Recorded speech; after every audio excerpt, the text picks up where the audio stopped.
It's of course a beautiful moment, but very strange as well. But I think it's very beautiful that you really prostrate, so you really bow down in the deepest way for your Lord. So that's a very humbling, beautiful thing, I think, and that, yeah, it made me feel very happy.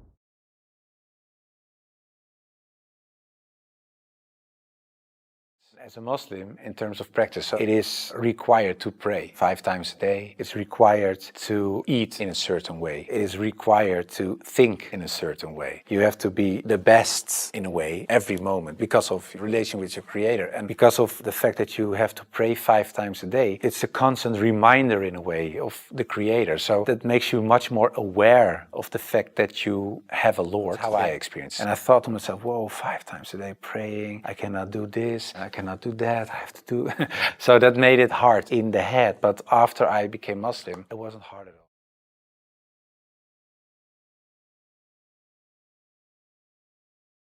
You try, of course. I don't know, when you're really raised as a Muslim, I think it's a very difficult job, especially in these times. So after I became Muslim, I'm not raising my children as Christians, of course. If the kids have questions about Christianity, they ask my wife, they get Christian answers. And if they come to me, they get Islamic answers. But most of the time, they ask your father. And my wife cooks halal for everybody, so that's very sweet.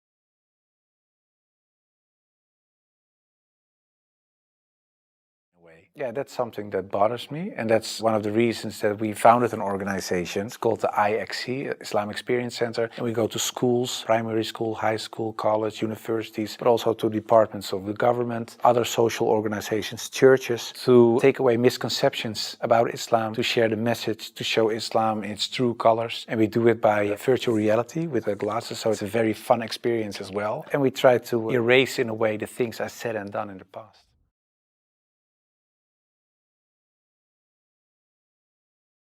No, I would certainly not advise Google. It's the last thing I would advise. I said shut down the computer. No, I think it's very important that people read books, real books with pages and stuff. I would recommend Muhammad, His Life Based on the Earliest Sources of Martin Links, the book I talked about earlier. It's a green book. And I think it's very important for people not just dive into the Quran, because it's a very complex book. And if you don't have anybody who can teach you what you read, especially most of the people who don't know anything about Islam are not fluent Arabic, classic Arabic speaking people. So you will read an interpretation of the Quran or a translation, and most of the time that's not the real deal, of course. So I would advise people just to study the Sirat, study the character and the life of the Prophet, because that's what the tradition teaches us as well. His life was the Quran. He was the living Quran in a way. Just study his Sunnah, and I think that is the best way of discovering Islam.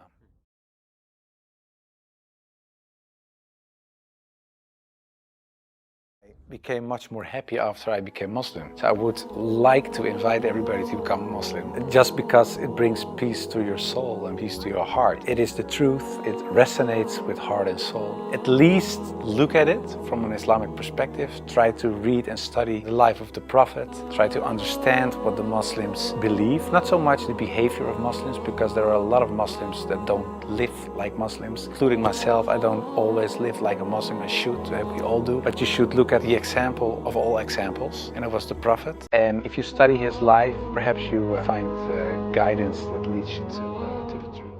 أفلم يسيروا في الأرض فتكون لهم قلوب يعقلون بها فإنها لا تعمى الأبصار ولكن تعمى القلوب التي في الصدور